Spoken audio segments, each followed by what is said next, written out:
Ku jemi të kjo pjesë për përkrajen? Ku e merë mbështetjen financiare për botimin e librave, sepse realisht të flasim është e kushtueshme. Padyshim, kushton edhe ajo, po.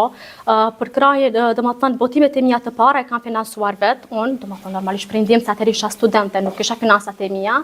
Kurse tani librin e fundit e kam financuar nga shtëpia botuese litera, gjë që më ka përfaqësuar ajo.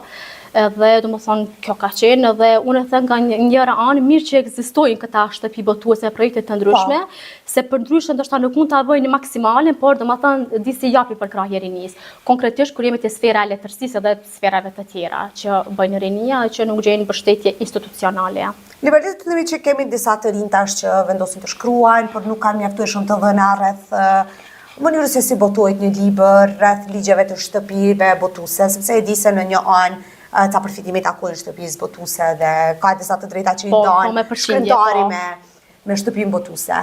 Nëse mund t'jepësh disa të dhëna në lidhje me këtë pjesë, si kyçesh me ta një çmimore të përafërme për dikë që ndoshta do të botojë një libër nesër.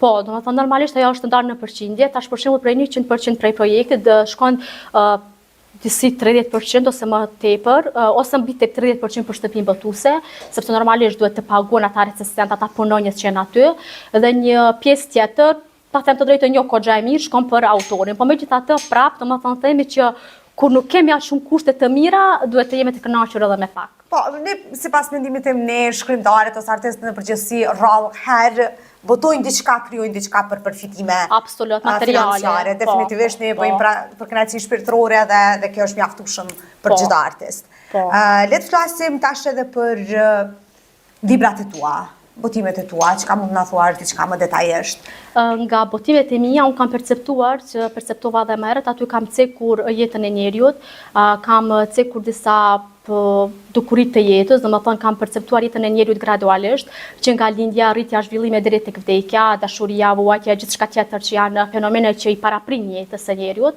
dhe deri në fund domethënë te një dështim ose një disfaqje mund të hasë me jetën, por prapë që nuk rrëzohet, zgjohet prapë. Këto kanë qenë, kurse libri i fundit ka qenë, se 2 librat e parë kanë qenë në prozë, kurse libri i fundit ka qenë në poezi. Kjo ka qenë, ta them të drejtën, me kërkesë të lexuesve, se asnjëherë s'ka menduar që mund të shënoj edhe poezi. Kam shënuar për ta bëjë një botim tamam se ka menduar ndonjëherë. Edhe kjo është bë, ka qenë edhe aty flet domethënë zakonisht janë të natyrës sociale, filozofike, më tepër të mendimit kritik.